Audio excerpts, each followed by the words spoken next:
No, okay, hey, okay, y'all know Scrappy, that was his thing, y'all. But back at the house, you know, where his mother lived at, they were crack addicts. They was doing crack. Like he said, it was straws on the floor, like straws from the floor from McDonald's, you know, that they would use just as a crack pipe to smoke. He said they would use anything to smoke. And then too, she allowed Tricks to have sex in Scrappy and his sister's rooms, you know, and then they had to sleep in Mama D room with her, you know. And then Scrappy says that, you know, she cleaned up, you know, after everything was over and sanitizing everything and Clorox everything down and got new sheets and covers every day.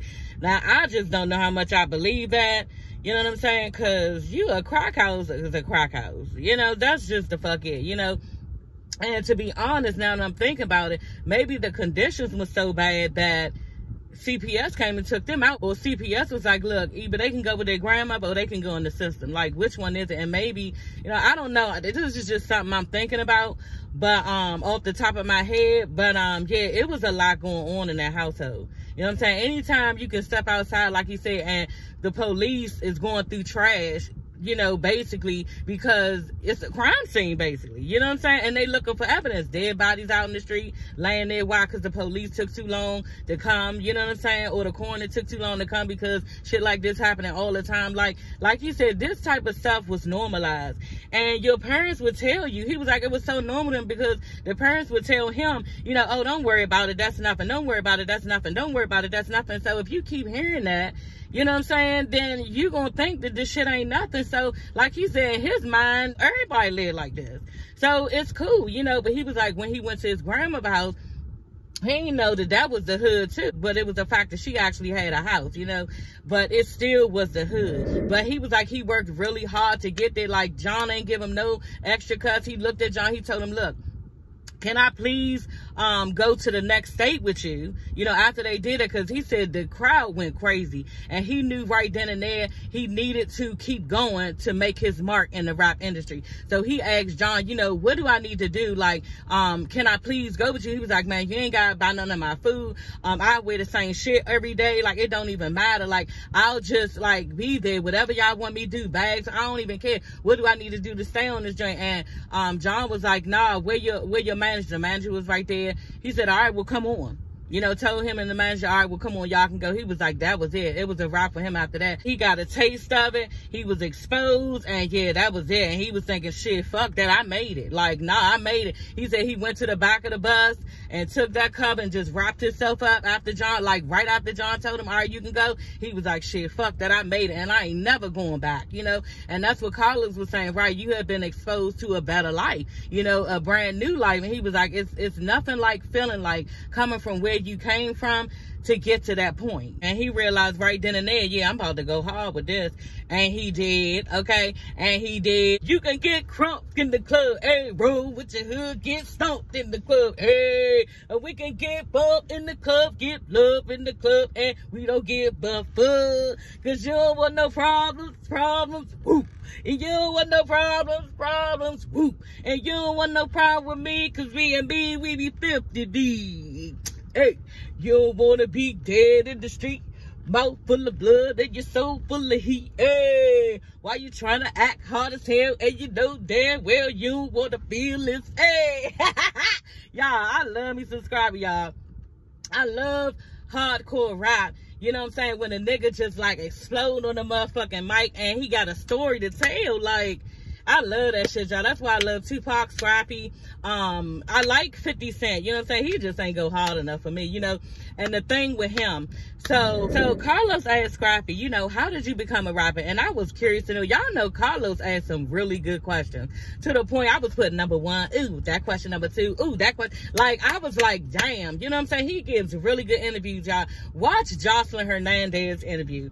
That interview was bomb, y'all. And he piggybacks up off of what you want to hear. Like, when a person is talking, he automatically asks the right question, like in the middle of it, at the end, wherever he needs to ask it to get more out of what you know, they're talking about, or something that popped up that we want to know. So Carlos is doing an amazing job interviewing these people, y'all. And I'm so glad that he got on a regular platform instead of the Zoom. Like, what's her name? Nene told him, you need to get off that Zoom because it's tacky, basically, you know.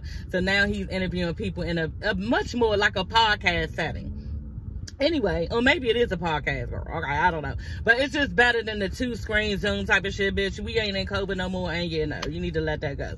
He ain't do that ever since Selena. You know, he interviewed Selena with the same dress on that she had on, you know, in the episode. And he actually asked the bitch that. I said, ooh, that's what I'm saying, y'all. He asked people exactly what the viewers are thinking. You know, everybody 9 times out of 10 is thinking the same shit. And he asked it. But the thing is, he knows how to ask. Hey, everybody, it's your girl, Sassy. Y'all, let's get into this interview, okay? This Carlos King interview with Scrappy, okay? Y'all know Scrappy is one of my favorites. I don't know if y'all know, but you know now, okay? He is one of my favorites, and I love hardcore rap. If anybody knows me, I love not just rap, I love hardcore rap. Y'all know Tupac is my husband, my second husband, and everything. My husband is aware, you know what I'm saying? But, yeah, y'all, I love Tupac, you know, and I do like Scrappy a lot, too. Notice I said like because Tupac is looking down. We don't want him to get jealous. Okay, girl? So I like you, Scrappy, but I love Tupac, okay? And yeah, their music is similar in ways, you know, and he did mention that Tupac was very influential coming up because he used to basically live out what he was saying. You know, he's like, he felt his music a lot of ways because it was the life that he was living at the time. So Tupac was just like preaching at everybody when he was rapping, and everybody felt that way, not just Scrappy, you know. So it's nice when kids from this type of lifestyle can understand where somebody is coming from in that lifestyle, because they probably feel like they're alone, you know what I'm saying? But when you hear it over the radio and you hear, you know, that, you know, my mother's a pimp, I'm seeing drug dealers and murderers and killers and everything, and all of this stuff is going on, and like Scrappy was saying, you know, a lot of that stuff was normalized, going through the trash, you know, the police going through the trash, probably looking for evidence, you know what I'm saying? That was normalized. His parents be like, don't worry about it, it's nothing, don't worry about it, you know. Dead bodies outside, just laying there on the ground, you know, I guess because the police took too long to come, you know what I'm saying, after a murder. So it's certain things that go on in a child's life, boys and girls, that they see this type of stuff growing up. And Scrappy is telling Carlos, you know, this shit basically was normalized to me. You know what I'm saying? And when I grew up, I was like, dang, I really came from that. He was like, he is God-fearing, and we all see that on Instagram. And a lot of people, you know, post scriptures and godly stuff. You know what I'm saying? Scrappy is really posting because he follows the Lord, you know, tough. And I admire that. You know what I'm saying? Because I post a lot of stuff. I don't post any godly stuff. I don't post any scripture. But me, I have my relationship with God. You know what I'm saying? And I talk to him every day, you know, throughout the day. You know, so we all have our own personal relationships. But Scrappy has a relationship deep with God because he got it from his father. His father, you know, told him about the Lord and was a God-fearing man. So Scrappy is like, yeah, I'm a God-fearing man, you know. And Carlos really put a stamp on. He was like, yeah, I know you're God-fearing, you know. So we see this on Instagram. Like I said, a lot of people post godly stuff, and you just think, you know, okay, girl, you just posting it because you trying to, you know. But Scrappy is really into this, and I was like, dang. And you know, a lot of times when somebody has come from where he came from, you really need to try to understand what all is going on around you and why is certain things happening to people, not just him, really, all of us. So I think that when certain things go on in your life, you know, you reach to that higher power to try to understand and get some type of support from your feelings and just understanding, you know, of what this world consists of. And that's one of the things actually that he was telling Carlos. He was like, the way the world works, you know, is crazy. You know, there has to be a God, because we all just go on with our day and everything just flows together. You know what I'm saying? And it does. It's wild how it works, y'all. You know, you get up in the morning, you brush your teeth, you wash your face, your arms and your mouth is working. You're able to read signs when you're riding to work, you know, for danger or what to do on the road. You know what I'm saying? It's a road, you know, that you can ride on, you know, cars, wheels to road, you to work. Everything is set up for us to live, you know, and it is amazing, y'all. It really is amazing. anyway, he was talking about how he grew up. Basically, his mother, essentially, he grew up in a whorehouse. You know what I'm saying? She used to pimp Mama D, the mother of all mothers, y'all, in reality TV, okay? The guru, okay, of mothers. Mama D basically had a rough childhood. Had to be, y'all. I would love to hear her story. And I might DM Carlos. I think he probably would even look or, you know what I'm saying, respond. But maybe I can put it in his head when he see it, if he see it. I don't know. But interview Mama D. You know what I'm saying? Because the father was God-fearing. The grandmother, like he said, his grandmother raised him for a short period of time when he said he had to go live with his grandmother in the first grade. So obviously something went on at Mama D's house where he could not live there. Maybe she got locked up. Maybe the house got raided, something, where he had to go live with the grandmother. And I'm curious to know what happened with Mama D in her life. I'm very intrigued to see what went on. A lot of times, y'all, and this is true because I've seen it done, you know what I'm saying, from a boyfriend that I had, you know, the mother wasn't there and she wasn't raising the child right, even if she was there, and the grandmother takes over out of guilt. You know what I'm saying? So, you know, what did Mama D see from this grandmother that now you are trying to sculpt and make Scrappy into the best man you can? Because he was saying that the grandmother expected all A's out of him. You know, not like it was strict or anything, but she pumped him up to get real good grades. And he had to get A's. Now, when he got A's, you know, she gave him everything he wanted. So that was his motivation to get really good grades. So, y'all, Carlos asked Scrappy, how did he have a desire to become a rapper? Scrappy is like, you know, well, when I was in the second grade, you know, living with my grandmother, then it was this guy named Red and some other guy, you know, they was, you know, basically had just got a deal. And everybody was yelling for them. The girls were screaming. They was yelling. You know, they was just getting a lot of attention. And Scrappy was like, yeah, like, damn, I want that, you know. And he was like, at the time, you know, he was really, you know, like in Tupac had started to come out. The stuff that Tupac was saying, he was right there living in it. And like you said, everybody in the hood was feeling that way. And he was like, it was just so deep for him, everything that he was saying. And two, it was like a form of therapy. He was like, he had sports that he played. You know, he used to dance sometimes and stuff like that. He was like, but nothing made him feel more better than after leaving that studio and releasing all that he had in him. He was like, it was just a form of therapy. And no activity couldn't do it. You know, it was rap that he loved and he knew he had to pursue it. So he was signed by Lil Jon at 17, y'all.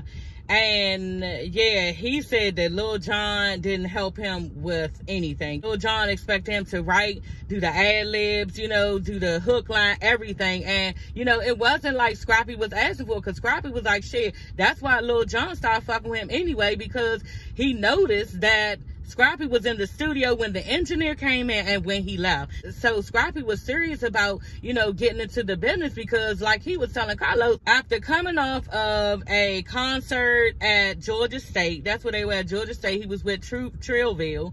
And y'all know head busters and all that. We some head busters. We some head busters. We're knocking it out. We some head busters. All that. He was like, he was so amazed because everybody knew all of the words and the crowd was just like going, you know, saying all of the words, rocking to the shit. And he knew right then and there that he was not going to let the shit go. You know, he was like, damn, can I really get a hold of this rap thing? And can I really come from the life that I'm from and be this? You know, I want this life. But he was like, he worked really hard to get there. Like, Jon ain't give him no extra cuts. So he asked Jon, you know, what do I need to do? Like, can I please go with you? He was like, man, you ain't got to buy none of my food. I wear the same shit every day. Like, it don't even matter. Like, I'll just, like, be there. Whatever y'all want me to do, bags, I don't even care. What do I need to do to stay on this joint? And Jon was like, nah, where your manager? The manager was right there. He said, all right, well, come on.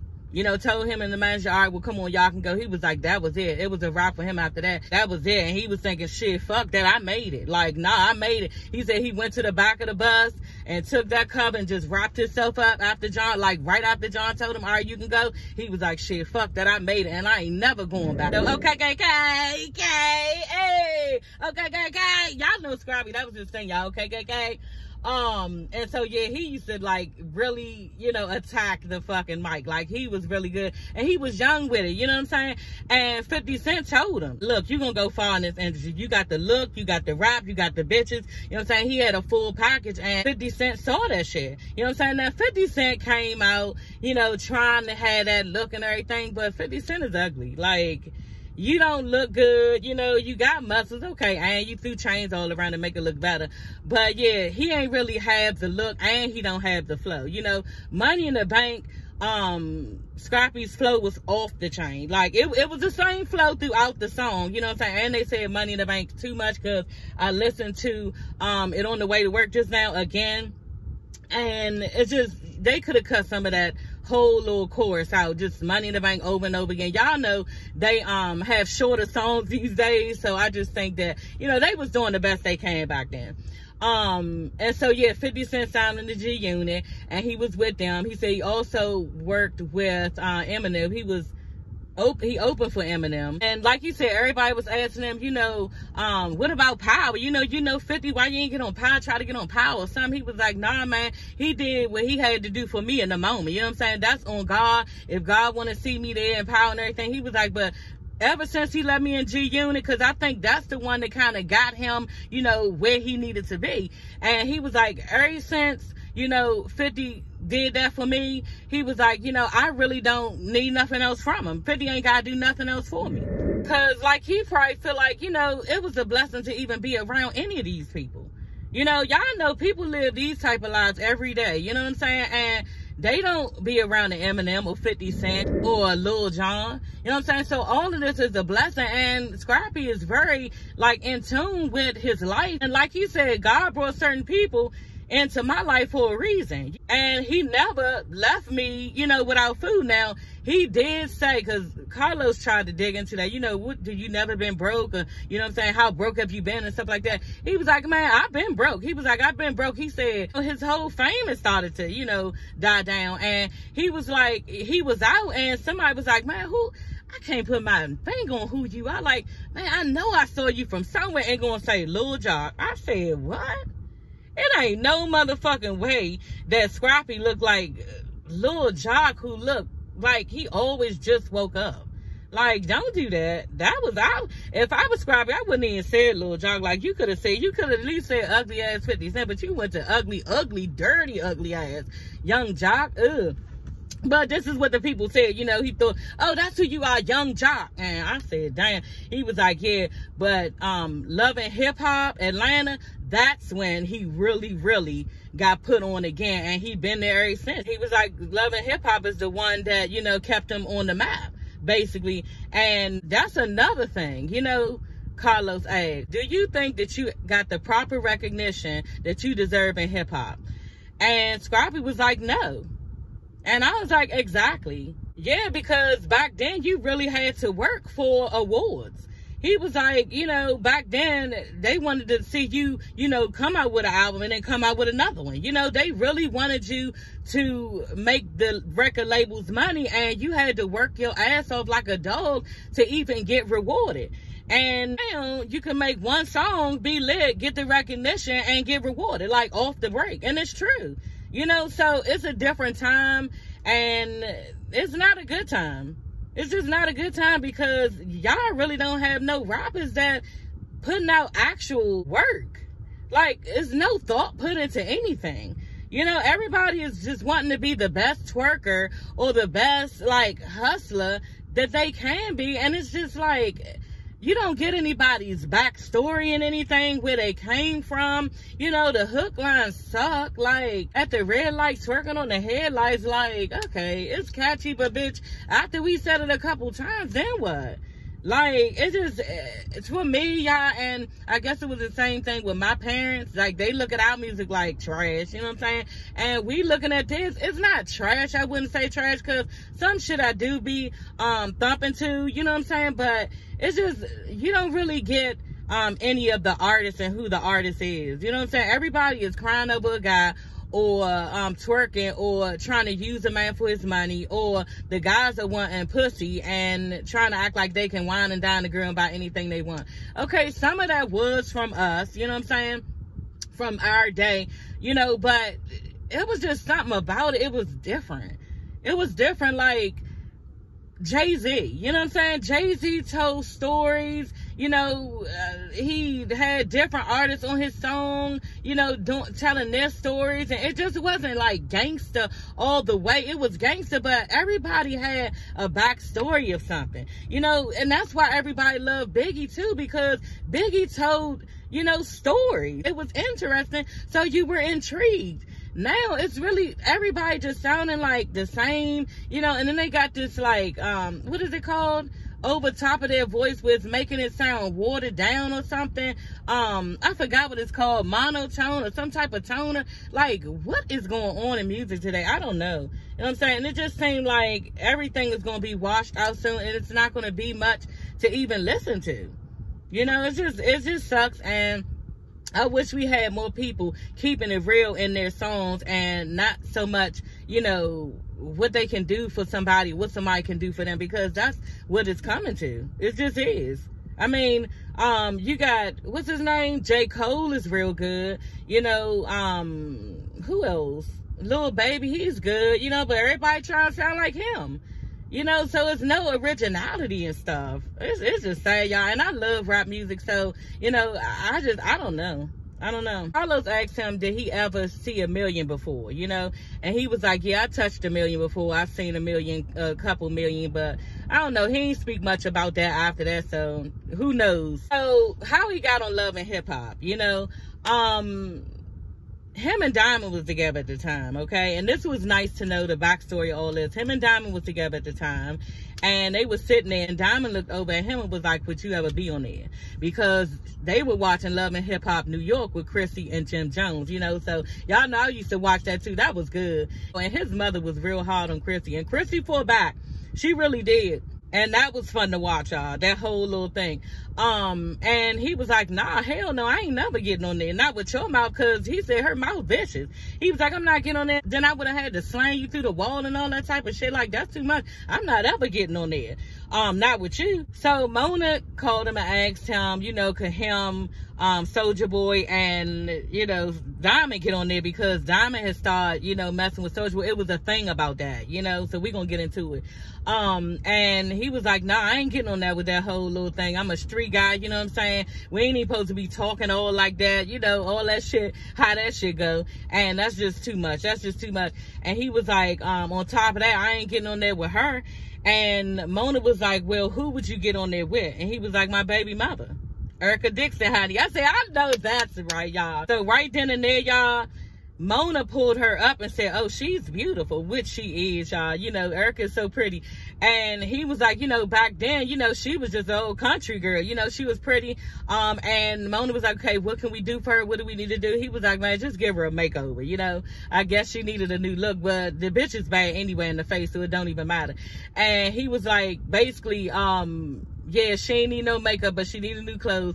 And after that, she just started getting real brand new and bougie. You know, and he had to call her, get his people to call her, all this stuff. Like, she was just, I know he was being funny, but he was just like, you know, her head was big after that. I thought that was funny. So Mona, you know, the fucking pimp that this bitch is, asked him after that, you know, because I guess she like, okay, Erica gonna be on there, Scrappy gonna be in there.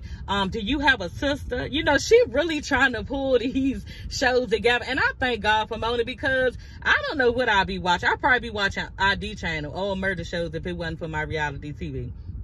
But, you know, Mona's the bomb to me. Everybody try to act like she's trying to pit, you know, black people against black people, whatever. We all doing our lives, and everybody got their lives, and, you know, people's lives are the same, really, because a lot of times, y'all, all this shit they going through, we done already been through. So we just saying their lives play out like ours did. So everybody need to stop faking, trying to come down on Mona. Anyway, Mona was like, yeah, do you have a sister? And he was like, nah, but, you know, I bring my mom in. Mama D, Lord.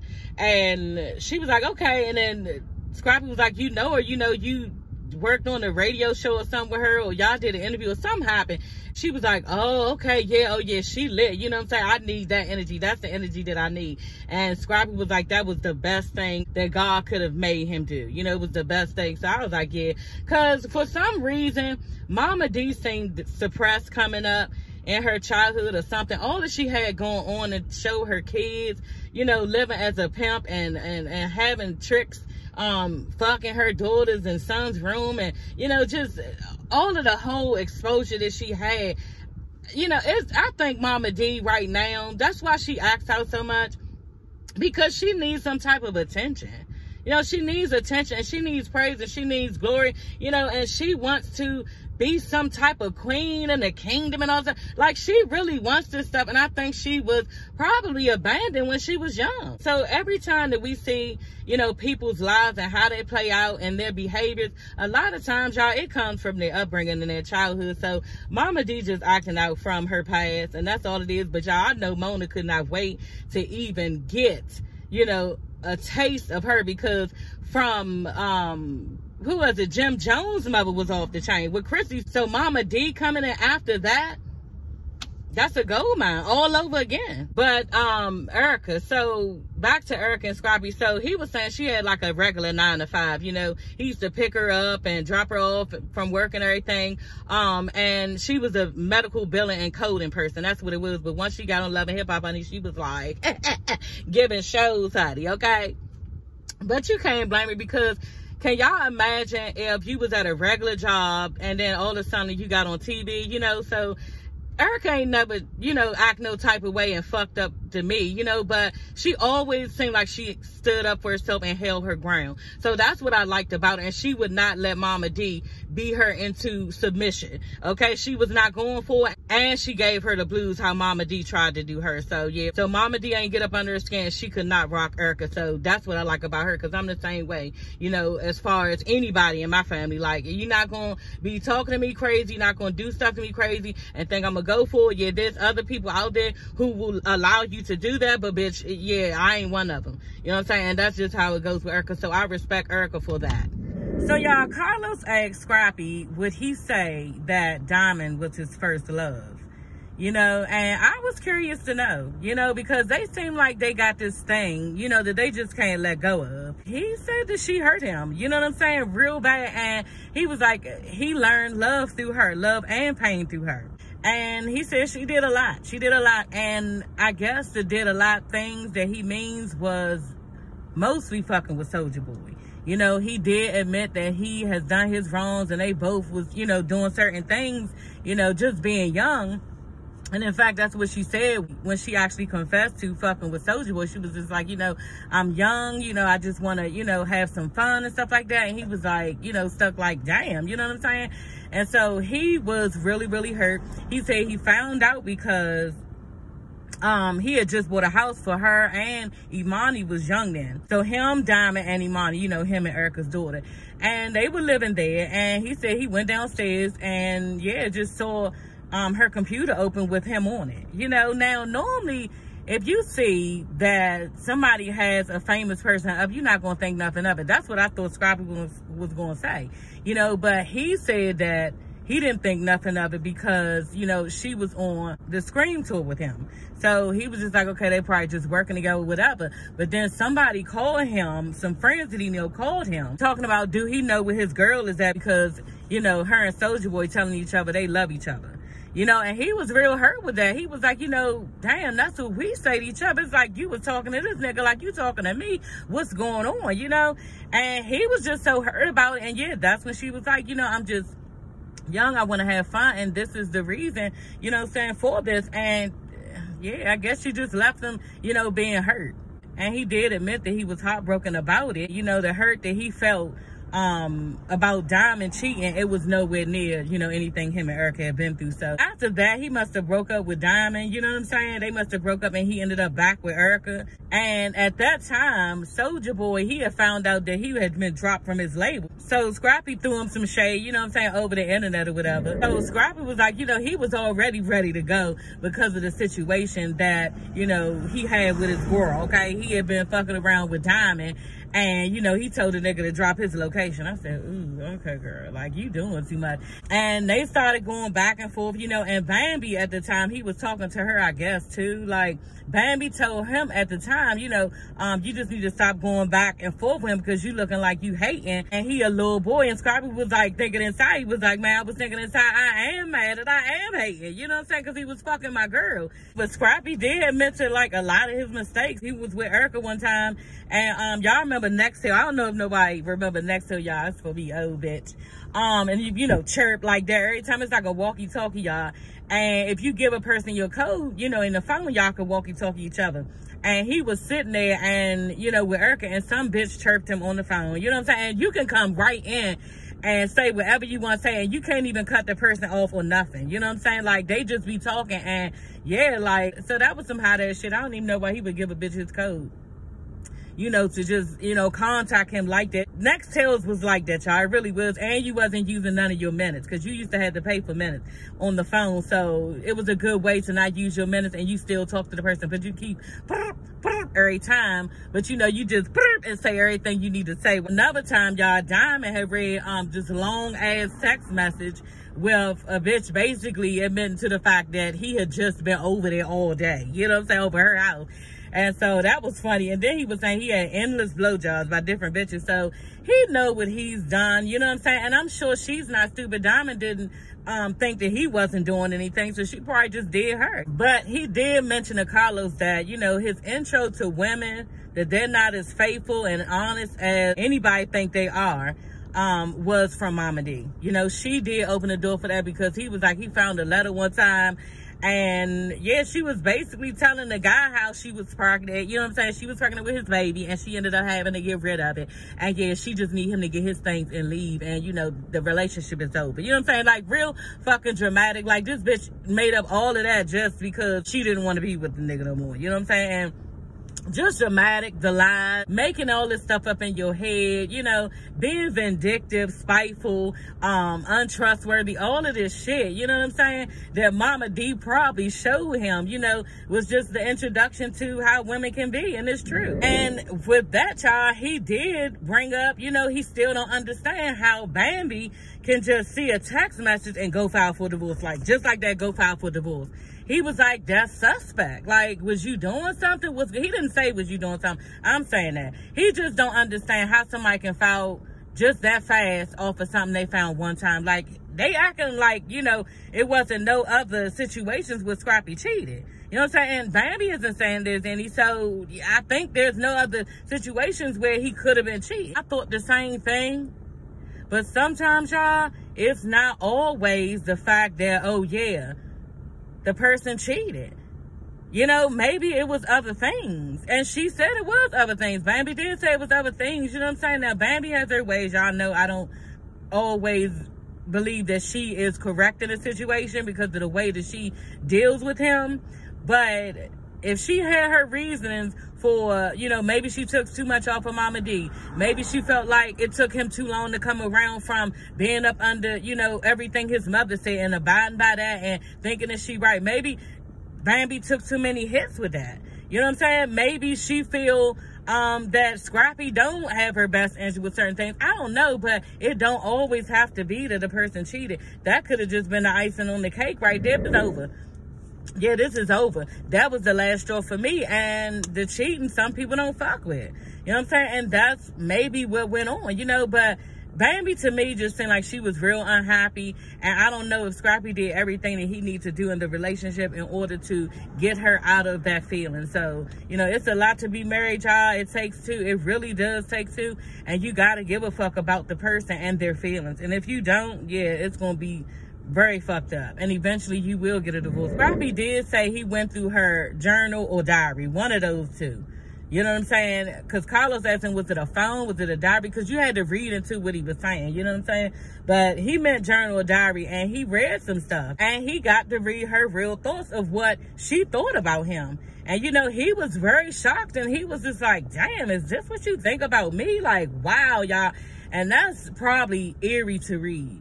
Like, can you imagine, y'all, the person you love the most, or just not even in a relationship as far as marriage, your best friend, you know what I'm saying, your mother, maybe you and your mother real cool or whatever, and you actually read what they think about you, and it's not the best of things that somebody would say.